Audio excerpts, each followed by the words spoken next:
Clip number 1133۔ اس clip میں آپ قرآن پاک کی سورہ لقمان کی آیت نمبر 4 سے 6 کی تلاوت، ترجمہ قرآن اور تفسیر قرآن صراط الجنان سماعت فرمائیں گے۔ بسم اللہ الرحمن الرحیم۔ ترجمہ، اللہ کے نام سے شروع جو نہایت مہربان رحمت والا ہے۔ الذین یقیمون الصلاة ویؤتون الزکاة وهم بالآخرة هم یوقنون اولئک علی ھدی من ربهم واولئک هم المفلحون۔ ترجمہ، وہ جو نماز قائم رکھتے ہیں اور زکوٰۃ دیتے ہیں اور آخرت پر یقین رکھتے ہیں وہی اپنے رب کی ہدایت پر ہیں اور وہی کامیاب ہونے والے ہیں۔ الذین یقیمون الصلاۃ، وہ جو نماز قائم رکھتے ہیں۔ اس آیت اور اس کے بعد والی آیت کا خلاصہ یہ ہے کہ نیک لوگ وہ ہیں جو نماز کو اس کی تمام شرائط اور حقوق کے ساتھ ہمیشہ ادا کرتے ہیں اور اپنے مالوں میں فرض ہونے والی زکوٰۃ اس کے حقداروں کو دیتے ہیں، اور وہ مرنے کے بعد دوبارہ زندہ کیے جانے، اعمال کا حساب ہونے اور اعمال کی جزا و سزا میں شک یا انکار نہیں کرتے بلکہ اس پر یقین رکھتے ہیں۔ جن کے یہ اوصاف ہیں وہی لوگ اپنے رب عز و جل کی طرف سے عطا کی گئی ہدایت پر ہیں، اور وہی لوگ قیامت کے دن اپنے رب عز و جل کی بارگاہ سے ثواب حاصل کر کے حقیقی طور پر کامیاب ہونے والے ہیں۔ سورہ لقمان کی آیت نمبر 4 اور 5 سے معلوم ہونے والی باتیں۔ ان آیات سے 2 باتیں معلوم ہوئیں۔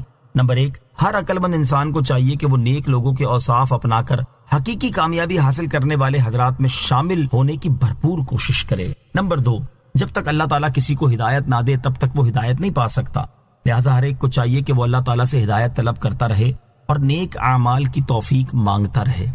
وَمِنَ النَّاسِ مَن يَشْتَرِي لَهْوَ الْحَدِيثِ لِيُضِلَّ عَن سَبِيلِ اللَّهِ بِغَيْرِ عِلْمٍ وَيَتَّخِذَهَا هُزُوًا أُولَئِكَ لَهُمْ عَذَابٌ مُهِينٌ۔ ترجمہ، اور کچھ لوگ کھیل کی باتیں خریدتے ہیں تاکہ بغیر سمجھے اللہ کی راہ سے بہکا دیں اور انہیں ہنسی مذاق بنا لیں، ان کے لیے ذلت کا عذاب ہے۔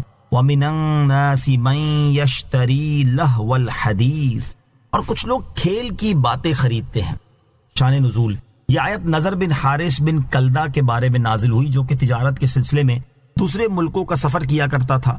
اس نے عجمی لوگوں کے قصے کہانیوں پر مشتمل کتابیں خریدی ہوئی تھیں، اور وہ کہانیاں قریش کو سنا کر کہا کرتا تھا کہ محمد مصطفیٰ صلی اللہ علیہ وسلم تمہیں عاد اور سمود کے واقعات سناتے ہیں اور میں تمہیں رستم، اسفندیار اور ایران کے شہنشاہوں کی کہانیاں سناتا ہوں۔ کچھ لوگ ان کہانیوں میں مشغول ہو گئے اور قرآن پاک سننے سے رہ گئے تو اس پر یہ آیت نازل ہوئی اور ارشاد فرمایا گیا، کچھ لوگ کھیل کی باتیں خریدتے ہیں تاکہ جہالت کی بنا پر لوگوں کو اسلام میں داخل ہونے اور قرآن کریم سننے سے روکیں اور اللہ تعالیٰ کی آیات کا مذاق اڑائیں۔ ایسے لوگوں کے لیے ذلت کا عذاب ہے۔ لہو الحدیث کی وضاحت۔ لہو یعنی کھیل، ہر اس باطل کو کہتے ہیں جو آدمی کو نیکی سے اور کام کی باتوں سے غفلت میں ڈالے۔ اس میں بے مقصد و بے اصل اور جھوٹے قصے، کہانیاں اور افسانے، جادو، ناجائز لطیفے اور گانا بجانا وغیرہ سب داخل ہے۔ اس قسم کے آلات لہو و لعب کو بیچنا بھی منع ہے اور خریدنا بھی ناجائز، کیونکہ یہ آیت ان خریداروں کی برائی بیان کرنے کے بارے میں ہی اتری ہے۔ اسی طرح ناجائز ناول، گندے رسالے، سنیما کے ٹکٹ، تماشے وغیرہ کے اسباب، سب کی خرید و فروخت منع ہے کہ یہ تمام لہو الحدیث یا ان کے ذرائع ہیں۔ گانے بجانے کی مذمت۔ اس آیت میں لہو الحدیث سے متعلق ممتاز مفسرین کا ایک قول یہ ہے کہ اس سے مراد گانا بجانا ہے۔ اس مناسبت سے یہاں گانے بجانے کی مذمت پر 2 احادیث اور حضرت عمر بن عبدالعزیز رضی اللہ تعالیٰ عنہ کا طرز عمل سماعت کیجیے۔ نمبر 1، ترمذی شریف کی حدیث ہے، حضرت عمران بن حسین رضی اللہ تعالیٰ عنہ سے روایت ہے، رسول اکرم صلی اللہ تعالیٰ علیہ وآلہ وسلم نے ارشاد فرمایا، اس امت میں زمین میں دھسنا، مسخ ہونا اور آسمان سے پتھر برسنا ہوگا۔ مسلمانوں میں سے ایک شخص نے عرض کی، یا رسول اللہ صلی اللہ تعالیٰ علیہ وسلم یہ کب ہوگا؟ ارشاد فرمایا، جب گانے والیوں اور موسیقی کے آلات کا ظہور ہوگا اور شرابوں کو سرے عام پیا جائے گا۔ حدیث نمبر 2، حضرت انس رضی اللہ تعالیٰ عنہ سے روایت ہے، رسول کریم علیہ الصلوۃ والسلام نے ارشاد فرمایا، جو شخص گانا سننے کے لیے کسی باندی کے پاس بیٹھا اس کے کانوں میں پگھلا ہوا سیسا اونڈیلا جائے گا۔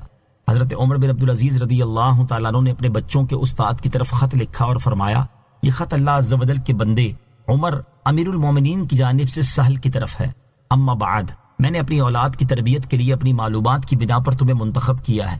میں نے اپنے بچوں کو تمہارے سپرد کر دیا ہے، کسی اور غلام یا کسی خاص معتمد کے سپرد نہیں کیا، لہٰذا تم ان کے ساتھ مناسب و بقدر ضرورت سختی کے ساتھ پیش آؤ، کیونکہ یہ ان کے آگے بڑھنے کو زیادہ ممکن بنائے گی۔ عام لوگوں کی صحبت اختیار نہ کرنے دو، کیونکہ یہ غفلت پیدا کرتی ہے۔ زیادہ ہنسنے سے روکو، کیونکہ زیادہ ہنسنا دل کو مار ڈالتا ہے۔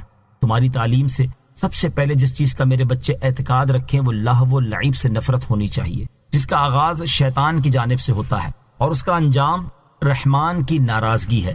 اصحاب علم میں سے سکہ لوگوں سے مجھے یہ خبر پہنچی ہے کہ لہو و لعب کے آلات کا سننا اور ان کا شیفتہ ہونا یہ دل میں اسی طرح نفاق پیدا کرتا ہے جس طرح پانی گھاس اگاتا ہے۔ میری زندگی کی قسم، ان مقامات پر حاضر ہونے کو ترک کر کے اپنے آپ کو بچانا دانش مندوں کے لیے زیادہ آسان ہے بنسبت اس کے کہ وہ اپنے دل میں نفاق کو قائم رکھیں۔ جب وہ ان گانوں سے جدا ہوتا ہے تو اسے یقین نہیں ہوتا کہ اس کے کانوں نے جو سنا ہے وہ اس سے فائدہ بھی حاصل کر سکتا ہے۔ ان بچوں میں سے ہر ایک کو قرآن حکیم کے ایک حصے سے سبق شروع کراؤ، وہ اس کی قرات میں خوب مضبوط ہو۔